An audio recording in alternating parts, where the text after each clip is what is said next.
Someone asks you who you are, not your job, not your relationship, not what you do for other people or how they describe you at parties. Who you are, and somewhere in the silence between the question and the answer you realize you don't know. You've spent years becoming whoever the room needed you to be. The understanding one, the reliable one, the one who smooths things over before anyone even notices there was a problem. You learned early that being good meant being approved of, and being approved of meant you were safe. That wasn't weakness, that was intelligence.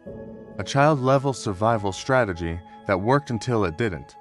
Because now you're standing in a quiet room with no one to perform for, trying to figure out who you are when no one's watching. This is going to explain why that happened, not to make you feel broken, to show you that what you've been experiencing has a name, a cause, and this matters a way through. Here's something nobody told you about identity. You didn't build it alone, none of us did.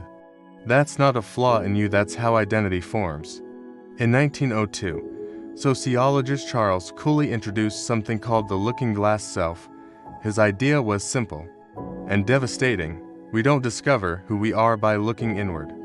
We construct it by imagining how we appear to others and then internalizing that reflection as truth. The approval you got for being agreeable, that became part of who you thought you were.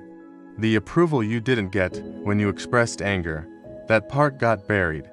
And if you grew up around people who gave approval inconsistently or conditionally, something more complicated happened. You didn't just learn to read the room, you learned that you were the room. That your value shifted with their response to you. That who you were depended on what you reflected back. That's not a character flaw, that's an adaptation. A highly intelligent one for the environment you were in. Now let's talk about what's actually happening in your brain when someone withholds approval. Because this isn't just emotional, it's physical. In 2003, neuroscientist Naomi Berger at UCLA ran a study that quietly changed how we understand social pain. Participants played a simple video game. They passed a ball between 3 characters on screen. Partway through, the other 2 characters stopped passing it to the participant. Just left them out. That was the experiment. A ball, a video game, and what happened in their brains. The same region that activates when you break your arm. The dorsal anterior cingulate cortex, the region that processes physical injury, lit up identically. Your brain does not distinguish between someone ignoring your text and someone breaking your finger. Which means that you're the sensitive line you've heard your whole life. That was never about sensitivity. Something real was happening in your body. Social rejection doesn't register as inconvenience. It registers as danger.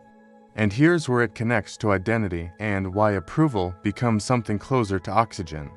Mark Leary, a psychologist at Duke University, proposed something called sociometer theory. His argument, self-esteem isn't primarily about how you feel about yourself.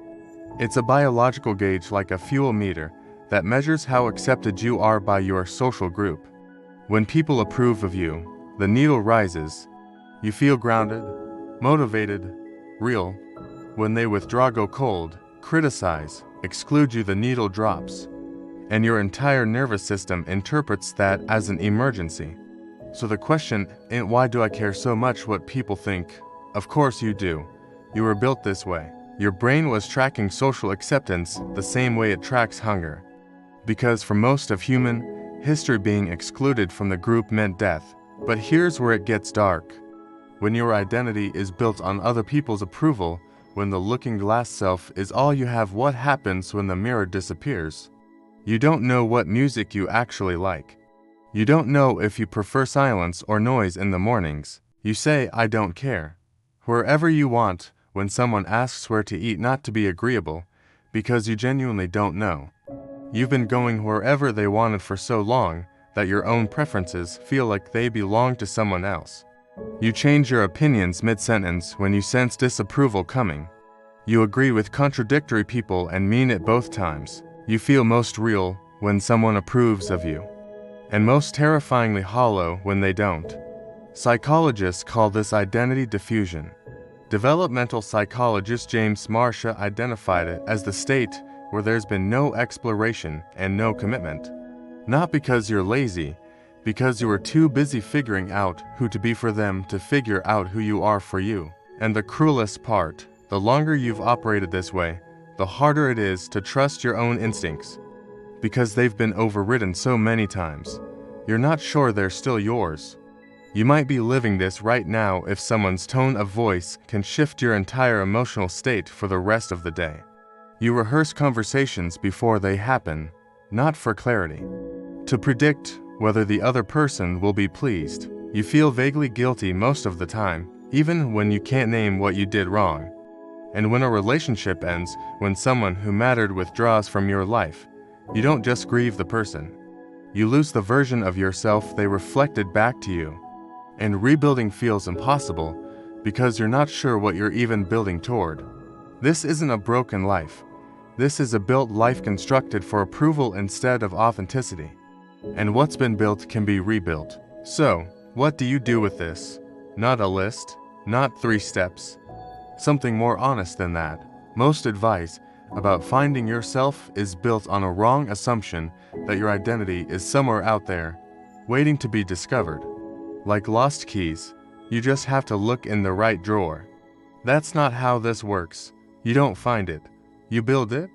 Edward Deci and Richard Ryan spent decades studying what they called self-determination theory. What they consistently found, the people with the most stable, resilient sense of self are not the ones who feel most loved by others.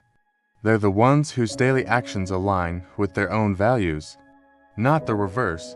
You don't wait until you feel confident to act like yourself. You identify what you actually value, not what you've been told to value. Not what earns approval, and you act from that place. Quietly, consistently, even when no one is watching. Identity forms as a byproduct. This is slow. I won't dress it up. You're asking your nervous system to stop using other people's responses as its compass. That's a recalibration that takes months, not a revelation that takes minutes. But here's what shifts first. You start noticing the moment you shift for them. The microsecond your opinion changes direction when you sense disapproval. The tiny performance that activates when the room goes quiet. That awareness is not the solution. It's the beginning. And it's enough to start with. You didn't end up here because you were weak. You ended up here because you were surviving in spaces that required you to disappear. And it worked. You adapted so completely that you became a mirror for everyone else's needs. Now it's time to turn the mirror around. Your identity ain't lost. It's been outsourced. And you can take it back not through one moment of revelation, but through 1,000 quiet choices to act from the inside out. If this is something you're working through right now, the next video I'd point you to is the one on people pleasing, because the behavior and the identity collapse are the same wound. Understanding that connection changes everything.